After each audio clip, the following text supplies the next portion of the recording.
사도행전 12장 5절에서 11절입니다.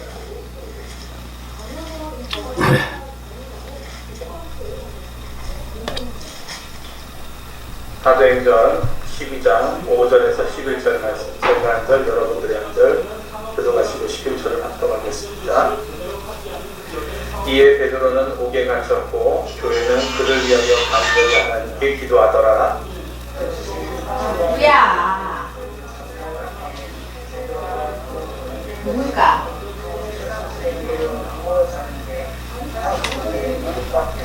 여기가 잘못했구나. 호련히 주의 사자가 나타나매 옥중에 광채가 빛나며 또 베드로의 옆구리를 쳤게 원하니 급히 일어나라 하니 회사들이 그 손에서 벗어지더라. 천사가 이르되 띠를 끼고 신을 신으라 하므를 베드로가 그대로 하니 천사가 또 이르되 겉옷을 입고 따라오라 하는데 베드로가 나와서 따라갈새 천사가 하는 것이 생시인 줄 알지 못하고 환상을 보는가 아니라. 이에 첫 번째 둘째 파수로 지나 시내로 통한 쇠문을 이르니 문이 저절로 열리는지라 나와서 한 거리를 지나매 천사가 곧 떠나더라. 같이 읽겠습니다. 이에 시작. 이에 베드로가 정신이 들어 이르되 내가 이제야 참으로 주께서 그의 천사를 보내어 나를 헤롯의 손과 유대 백성의 모든 길에서 벗어나게 하신 줄 알겠노라 하여. 기도하겠습니다. 사랑의 주 하나님 아버지, 환경이 2020년도, 2021년도 동일하게 아버지 하나님 작년의 기세가 아버지 하나님 올해도 아버지 하나님 여지없이 우리를 곤란한 환경에 집어넣습니다. 그러나 이 환경 또한 지나갈 줄 믿습니다. 환경을 지배하는 자녀들의 기도가 이루어지게 도와주시옵시고 그 비결들이 매주 아버지 하나님 알고 또 믿어지고 또 같이 기도함으로 말미암아 하나님께서 예비하신 그 비밀들이 풀어지고 응답받는 귀한 시간 되게 하옵소서. 감사드리며 성령을 의지하올 때 예수 그리스도 이름으로 기도드리옵나이다. 아멘. 자와 한번 따라해 보시기 바랍니다. 환경을 지배하는 기도. 환경을 지배하는 기도. 환경을 지배하는 기도. 환경을 지배하는 기도. 네, 본문 말씀을 두 번에 나누어서 좀 나누려고 합니다. 먼저 읽지는 않았지만 1절부터 4절까지 요약하면 이렇습니다. 2절에 헤롯 왕이 칼로서 요한의 형제 야고보를 쳐 죽입니다. 그 내용이 2절이고요. 또 3절에는 이 죽음이 유대인들이 굉장히 기뻐했고 즐거워하는 것을 보고 기독교를 멸절시켜야겠다고 생각하는 내용이 3절입니다. 그 다음 4절에는 기독교의 기둥 같은 베드로를 잡아서 옥에 가두었는데 그때가 마침 6월절이었어요. 그래서 6월절이 지나고 난 다음에 베드로를 군중 앞에 끌어내서 처형하기로 결심합니다. 왜냐하면 6월절은 거룩히 지켜야 되기 때문에 6월절 지나서 처형을 해야 돼서 그렇게 합니다. 그리고 군사 16명, 4절에 보니까 군인 낸식인 내 배에 맡겨라는 것은 446 하니까 16명이죠. 16명에게 부탁을 해서 베드로를 엄중하게 지키도록 합니다. 14명이 되니까 비리비리한 사람들 14명이겠지 생각하지만 아니에요. 이때의 군인들은 아주 제대로 훈련되어 있고 당장 정전터에 집어넣어도 승전으로 올릴 수 있는 16명이었습니다. 그렇게 지키게 합니다. 한 사람의 주의종을 지키는데 군사 16명을 명했으니 대단한 거죠. 그래서 베드로는 옥에 갇혔고 온 예루살렘의 교회와 더불어 12절에 보면 우리가 읽었던 다음 마지막 절을 보게 되면 깨닫고 마가라는 요한의 어머니 마리아의 집에 가니 여러 사람이 거기에 모여 기도하고 있더라. 마가 요한의 어머니 마리아의 집에 모인 부인과 성도들은 불철주야하고 간절히 기도했습니다. 왜요? 바로 베드로 목사님이 석방되기를, 풀려나기를. 그때 인간적으로 생각해서는 헤롯 왕의 명령에 의해서 갇힌 사람이 구출할 방법이 없는 살기 가득한 시대였어요. 우리나라 군사정권 때는요, 남산 밑에 가면 살아 돌아올 수 없다라는 말이 있었어요. 그거는 유도 안 되는 것처럼 그렇게 살기가 가득한 시대였는데 그들은 베드로를 구출해달라고 간절히 하나님께 기도합니다. 그러나 내일이면 베드로가 군중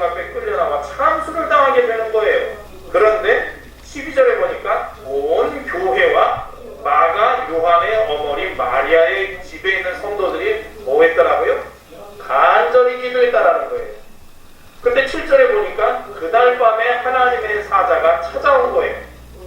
그렇게 기도하는 상황 가운데 베드로가 잠을 자고 있는데 군사 두 사람 사이에 끼어서 잠을 자고 있었어요. 못 믿어지니까요. 수갑을 다 채우고 양쪽의 군사가 끼고 잠을 자는 거예요.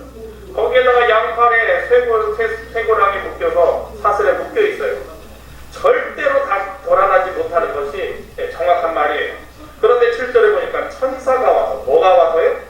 천사가 와서 베드로의 옆구리를 발로 차는 거예요. 저도 가끔가다 저희 아들이 인강 안 하면 저 수업 들어야 되는데 선생님한테 전화하거나 안 하면 옆구리 발로 찹니다. 왜 그래? 그럽니다. 왜 옆구리를 차냐? 옆구리를 차면 깨게 돼 있어요. 딴 데를 두들겨 패봐야 안 일어나는데 옆구리를 살짝 톡 치면요, 하는 거예요. 그런 것처럼 천사가 베드로 옆구리를 쿡 찹니다. 그러니까 베드로가 잠에서 깨어 일어납니다. 그러니까 쇠고랑이 그대로 떨어지는 거예요. 일어났는데 뭐가 어떻게 됐다고요? 쇠고랑이. 옆에 있는 군사들은 정신 모르게 자고 있고요. 살짝 끼고 있었던 베드로를 못 도망가게 하는 그 정신이 반짝반짝했던 사람들이 세상 모르고 코를 드렁드렁거리고 차는 겁니다. 천사가 베드로에게 8절에 말합니다. 띠를 띠고 신을 신으라 하거늘 베드로가 그대로 하니 천사가 또 이르되 겉옷을 입고 따라오라. 천사가 그렇게 말하는 거예요. 그래서 9절에 보니까 베드로는 마치 환상을 보는 것으로 생각하고 합니다. 우리가 생각해보세요. 여러분 생각해보세요. 16명이 지키고 8 찍고 있는데 이건 완전 SF입니다. 오늘로 따지자면. 우리 아이들이 제일 잘 보는 마법사 이걸 뭐죠? 해리포터. 해리포터. 그런 거예요. 근데 이거는 환상이 아니라 실제 10절에 보니까 10절에 여러분들도 한번 보세요. 10절 한번 읽어보죠. 시작. 이에 첫째와 둘째 파수를 지나 시내로 통한 회문에 이르니 문이 저절로 열리는지라. 나와서 한 거리를 지나매 천사가 곧 떠나더라. 11절이요. 이에 베드로가 정신이 들어 이르되 내가 이제야 참으로 주께서 그의 천사를 보내어 나를 헤롯의 손과 유대 백성의 모든 기대에서 벗어나게 하신 줄을 알겠노라 하여. 할렐루야. 그래가지고 베드로가 이제 실제인 것을 알게 되는 거예요. 꿈이 아니라. 12절에 보니까 방금 읽은 대로 베드로 마음속에 마가 요한의 집인 그 마리아의 집에 가고 싶은 생각이 나서 거기에 가보니까 거기에 성도들이 모여 큰절히 철학 기도를 하고 있는 거예요. 할렐루야. 우리 교회도 우리 목사님 간증하셨지만 목사님 나 지금 마지막 설교인지도 모르는데 병원 갑니다. 근데 성도들이 그렇게 이렇게 기도했다라고 제가 얘기를 들었습니다. 그런 것처럼 베드로 목사님을 위해서 이렇게 한 거예요. 저는 이 베드로 사건을 통해서 오늘날 우리 환경의 지구에서 생각해 보고자 하는 겁니다. 우리는 현재 코로나19로 심히 어려운 가운데 있어요. 정신적으로, 관계적으로, 사상적으로 온 세계는 복잡한 위기에 놓여 있습니다. 지구 온난화 현상으로 폭염, 폭우, 40일 동안 비가 오는데 노아의 홍수는 도대체 어떤 것이란 말인가 했고요. 폭탄과 폭설, 진짜 수요 예배 끝나고 내려가는데 앞에 있는 차가 못 가고 벌벌 뛰고 있는데 지나가려고 봤더니 백수예요. 자꾸만 미끄러져서 긁으면 그냥 실금 가도 1000만 원인 못 가본 길이 있습니다. 우리 사모도 벌벌 떨고 감동한 목사님도 목사님 어쩌긴요 빵빵 해야죠. 빵빵 하니까 그 사람이 가다서다 해가지고 길을 좀 이렇게 좀 누겼더라고요. 고기로 졸졸졸졸해서 내려갔는데요. 하여튼 폭설이 상상을 초월합니다. 제주도에는요 항공기가 벼랑이고 그럽니다. 우리는 언제 불바다가 될지 알지 못하는 그런 세상에 살고 있다는 거예요. 그러니 이런 시점에 개인이나 가정, 사회, 국가를 위해서 우리가 마음을 합쳐서 간절히 기도해야 될 줄 믿습니다. 기도가 우리 운명과 환경을 지배하고 변화시킵니다. 부족한 우리가 위대한 역사를 이룰 수 있는 것은 우리가 깨닫고 기도하기에 전념할 때 이루어지더라는 거예요. 기도 안 하면 원망과 불평, 시비만 가리게 됩니다. 그러면 우리가 어떻게 기도해야 되느냐? 기도라는 것은 우리가 모두 다 평범하게 매일같이 하고 있고 또 기도하라는 명령을 많이 받고 있지만 실제적으로 효과적으로 어떻게 기도해야 될 것인가에 대해서는 사람들이 그렇게 깨닫지 못하고 있는 것 같아요. 저는 오늘 여러분과 함께 우리가 어떻게 효과적으로 기도해서 베드로가 헤롯의 감옥에서 해방될 것과 같은 그런 기적을 우리 생활 가운데 늘 체험할 수 있게 만들 것인가에 대해서 여러분과 함께 알아보고자 하는 겁니다. 오늘 먼저 두 가지만 살펴보겠습니다. 나머지는 다음 주에 본문 내용으로 다시 한번 다루겠습니다. 여러분, 우리가 기도할 때 어떻게 기도해야 하느냐 따라해 보시기 바랍니다. 첫 번째, 하나님 뜻에 따라 기도하라. 뭐에 따라 기도하라고요? 뜻에 따라. 요한일서 5장 14절 15절에 보면 그를 향하여 우리가 가진 바 담대함이 이것이니 그의 뜻대로 무엇을 구하면 들으심이라. 우리가 무엇이든지 구하는 바를 들으시는 줄 안즉 우리가 그에게 구한 그것을 얻은 줄 또한 아느니라 말하세요. 우리가 하나님의 뜻을 분명히 알고 그 뜻대로 기도하면 하나님께서 듣고 계신다는 거예요. 하나님이 듣고 계시면 우리는 하나님께서 이미 응답해 준 줄 알고 마음속에 확신과 평화를 얻을 수 있다는 거예요. 이게 굉장한 겁니다. 무엇부터 시작된다고요? 응답의 시작은 마음속에 확신과 평화가 온다는 거예요. 많은 사람들이 기도할 때 하나님의 뜻을 쫓아 기도하지 않고 자기 마음속에 욕심으로 기도할 때가 많다는 거예요. 우리들은 하나님의 뜻을 깊이 살펴보지 않고 갑자기 어려운 일이 다가오면 자기의 마음에 욕심이 생겨서 그 가운데 부르짖어요. 야고보서 4장 1절에서 3절을 보면 너희 중에 싸움이 다툼이 어디로부터 나느냐? 너희 지체 중에 싸움은 정욕으로부터 나는 것이 아니냐? 너희는 욕심을 내어도 얻지 못하며 살인하며 시기하여도 능히 취하지 못함으로 다투고 싸우는도다. 너희가 얻지 못하면 구하지 아니하기 때문이요. 구하여도 받지 못하면 정욕으로 쓰려고. 뭐로 쓰려고요? 정욕으로 쓰려고 잘못 구하기 때문이다 라고 말하고 있습니다. 우리의 마음속에 정욕이 있어서 내 욕심을 충족하기 위해서 아무리 하나님께 부르짖어 기도해도 하나님은 그런 기도에는 응답하시지 않는다라는 거예요. 또한 여러분, 우리는 하나님을 거역하는 생활 중에서 기도할 때가 많아요. 뭘 거역할 생활이 많다고요? 하나님을 거역하는 생활 중에서 기도할 때가 많다. 갑자기 답답한 일이 다가오고 시련과 환난이 다가오면 자기 생활은 하나님을 반역한 삶을 살았음에도 불구하고 하나님께 도와달라고 부르짖어 기도할 때가 많더라는 거예요. 요한일서 3장 21절 22절에 보면 사랑하는 자들아, 만일 우리 마음이 우리를 책망할 것이 없으면 하나님 앞에 담대함을 얻고 무엇이든지 구하는 바를 그에게 받나니 이는 우리가 그의 계명을 지키고 그 앞에서 기뻐하는 것을 행함이라고 말하고 있습니다. 우리가 하나님 앞에 말씀을 지키는 삶을 살아서 하나님을 기쁘시게 해야 우리 기도가 응답받는다. 구원은 은혜입니다. 그러나 우리가 기도에서 응답받는 것은 하나님의 뜻을 알고 하나님이 기뻐하시는 행함이 있어야 된다라고 요한일서 3장 21절 22절은 얘기하고 있는 겁니다. 예수님께서도 내가 아버지의 계명을 지키고 그 사랑 안에서, 뭐 안에서요? 사랑 안에서 거한 것처럼 나의 계명을 지키는 자라야 나를 사랑하는 자라고 말씀하고 있습니다. 오늘날 우리는 많이 입술로 주여 주여 부르짖으면서 주님의 말씀을 땅에 던져버리고 발로 짓밟아버리고 자기 마음대로 삽니다. 그러다가 필요할 때만 하나님 저 좀 도와주세요 라고 부르짖어요. 말씀을 어기는 것은 하나님을 거역하는 겁니다. 하나님을 슬프게 하고 난 다음에 우리가 부르짖어 기도해봤자 무슨 소용이 있겠습니까? 그러므로 하나님의 말씀을 우리가 지키고 하나님을 기쁘시게 하고 난 다음에 뭐 한 다음에요? 하나님의 말씀을 우리가 지키고 하나님을 기쁘시게 하게 한 다음에 우리 주님께 기도하면 하나님께서 우리의 기도를 응답한다고 성경은 말하고 있습니다. 그러면 하나님의 뜻을 따라 구하는 기도를 우리가 대략 어떻게 할까?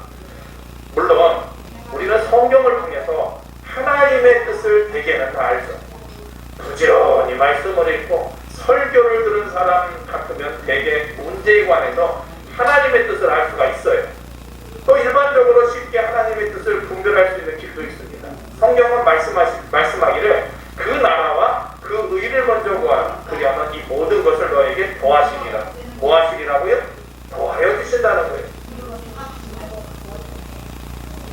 어떤 일이 생기면 먼저 하나님의 나라와 하나님의 정의를 구하는 일을 우리가 선택하면 하나님의 뜻을 알 수가 있다는 겁니다.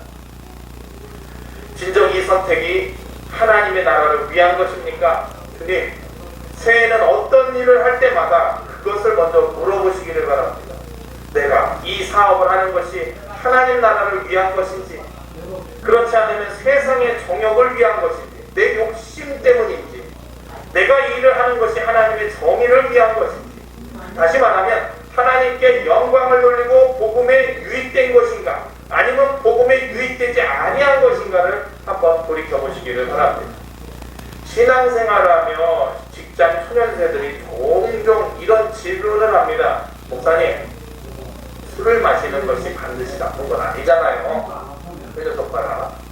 그 다음에 하는 말이 있어요. 성경 갖다 댑니다.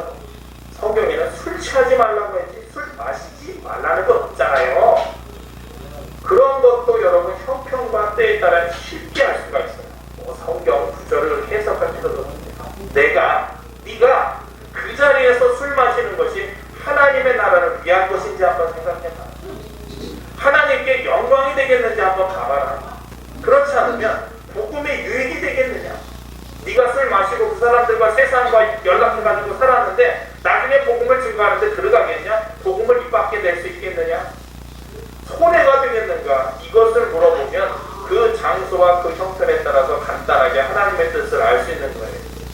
내가 이 선택을 하는 것이 하늘나라의 영광이 되겠는가?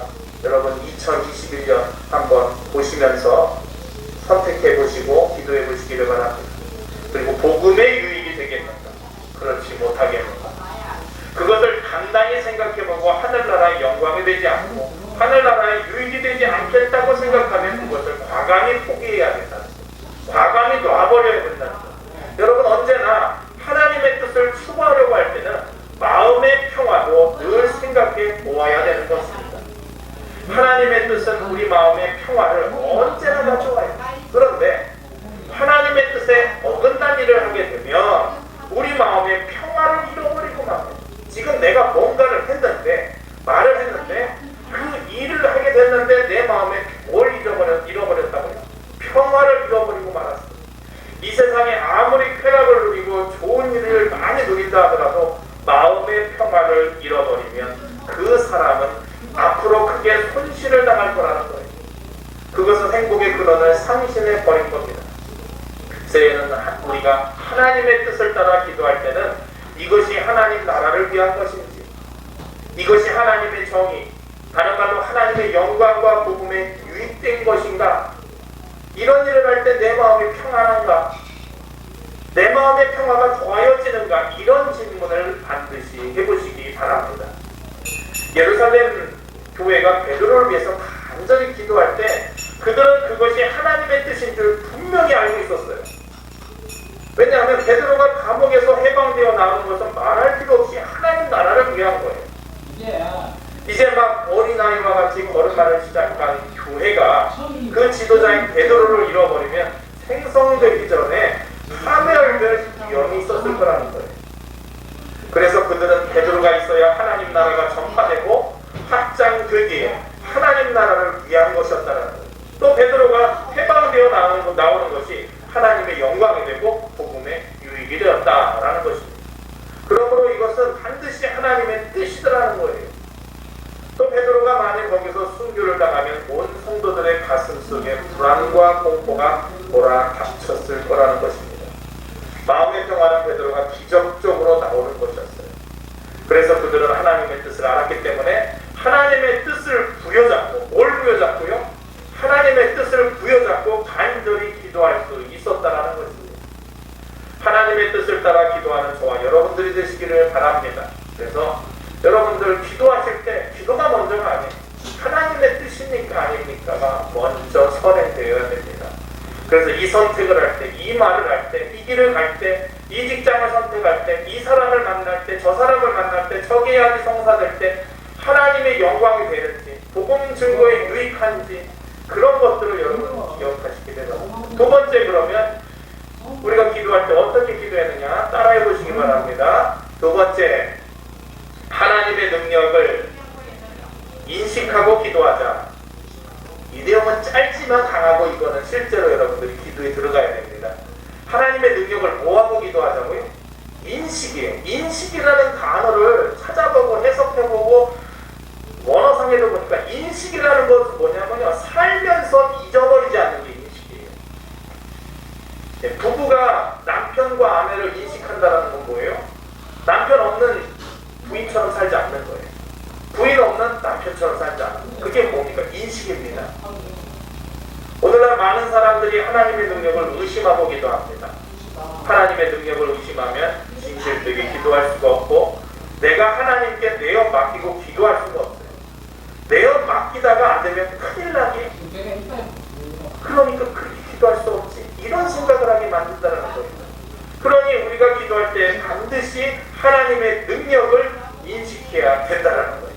하나님의 능력의 인식이 뭡니까? 따라해 보시기 바랍니다. 전지전능, 전지전능, 하나님의 전지전능. 이 전지는 뭐냐? 하나님은 다 알고 계신 거예요. 하나님은 다 알고 계십니다. 내가 살면서 안 그런 척 하면서 살아도요, 하나님은 뭐라고요? 사람들은 모르죠. 같이 입을 덮고 자는 사람들은 잘 몰라요. 하지만 하나님은 다 알고 계세요. 이 코로나도 어떻게 종식될 것이고 언제 종식이 될 건지 하나님은 아십니다. 하나님 무서운 줄 모르고 속 꽂고 있는 이 집값도 언제 떨어지고 어떻게 또 어려움이 올 건지 하나님은 다 알고 계세요. 그리고 전능이라는 것은 하나님은 모든 것을 가능하게 하신다는 거예요. 할렐루야. 하나님은 무소부재, 즉 어느 곳이나 계신다는 것을 또한 알아야 됩니다. 전지전능하시고 무소부재하시고. 어떻게 이런 것을 알 수가 있습니까? 그것은 하나님의 말씀을 얼마나 일상생활, 평소의 생활에서 가까이 하느냐에 따라서 알 수 있다는 거예요. 부지런히 일상생활에서 성경을 읽고 묵상해서 하나님은 모든 것을 아시고 계시며 하나님은 우주를 지으셨기 때문에 하나님이 하시고자 하시면 못할 일이 하나도 없다는 거예요. 하나님은 어느 곳에나 계십니다.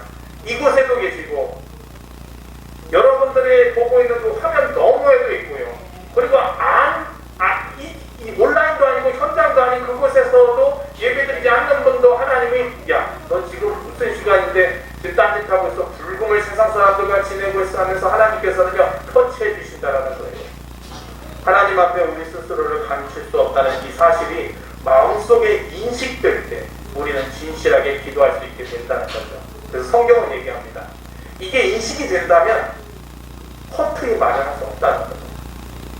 정말로 강렬하게 인식되어지면 마라나타 주 예수여 어서오시옵소서 하면서 조심스럽게 얘기하고 사랑스럽게 얘기한다는 거죠.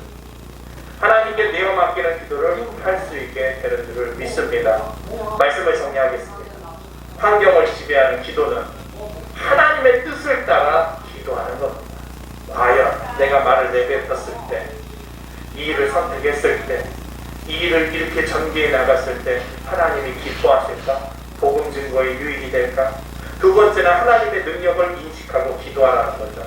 어제는 안 났지만 오늘도 하나님이 나의 믿음을 키워주시고 그 말씀에 내가 붙잡히어서 기도할 때 이루어주십니다. 전지전능하신 하나님이, 무소부재하신 하나님이. 그렇게 해서 환경을 지배하는 기도로 2021년 새해를 능히 극복하고 이겨낼 줄을 믿는 저와 여러분들이 되시기를 바랍니다. 여러분의 개인의 문제, 가정의 문제, 생활 문제, 우리 사회 국가와 여러 가지 문제가 닥쳐올 때 인간의 수단과 방법보다도 무엇보다 제일 먼저 나가서 시행해야 될 것이 하나님 앞에 엎드려 기도하는 것입니다. 많은 교회들이 어렵다고 합니다. 예, 제가 어저께 통계 보고 깜짝 놀란 게 5,000개가 아니었어요. 6,500개가 사라졌답니다. 작년에. 한 교회가 150개가, 130개가 아니라 200개가 경매에 나와서 지금 진짜 그 경매에 나온 교회들, 큰 교회들이 2단에 팔려가고요. 예, 술집에 팔려가고요. 지금 유럽에서 이뤄졌던 일들이 지금 일어나고 있어요. 여러분, 그런 교회뿐만입니까? 15,000여 일의 그 단위들이 없어졌답니다. 15,000개가 아니라 15,000가지의 일이 없어졌대요. 이번에. 그러니 가정 문제, 생활 문제, 우리 사회 국가와 여러 가지 문제가 닥쳐오고 지금 전 세계가 난리 아닙니까? 근데 그때 인간의 방법과 수단이 아니라 제일 먼저 하나님 앞에 엎드려 기도하시는 저와 여러분들이 되시기를 바랍니다. 여러분이 기도에 강하면 생활에 강하게 되고 기도에 승리하면 여러분들이 생활에서 승리하게 될 줄 믿습니다. 원망과 불평하지 말고 하나님의 뜻 가운데 엎드려 올 때 전지전능하시고 무소부지하신 하나님이 여러분과 함께 하시어 이 모든 개인, 가정, 직장, 사업, 자녀, 학원, 만사회, 나라와 민족, 열방 가운데 있는 많은 문제들이 하나님 뜻 가운데 이루어질 줄 믿습니다. 이 시간 우리 다 같이 영상에서도 같이 기도하겠습니다. 환경을 지배하게 하옵소서. 부부의 환경, 부모 자식 간의 환경, 가정의 환경, 경제적인 환경, 교회, 나라와 민족과 열방에 있는 모든 환경들 하나님 뜻 가운데 하나님의 뜻이 무엇이길래 인류어려운 코로나19 가운데 우리를 낳아주셨는지, 그럼에도 불구하고 회개하지 아니하는 많은 개인이나 단체나 또한 나라와 민족과 열방들에게 하나님이 주시는 메시지가 무엇인지, 그리고 또 하나님의 능력을 인식하기를 원합니다. 하나님은 전지전능하십니다. 무소부지하십니다. 이 시간 주여 한번 해주시고 통성으로 다 같이 기도하겠습니다.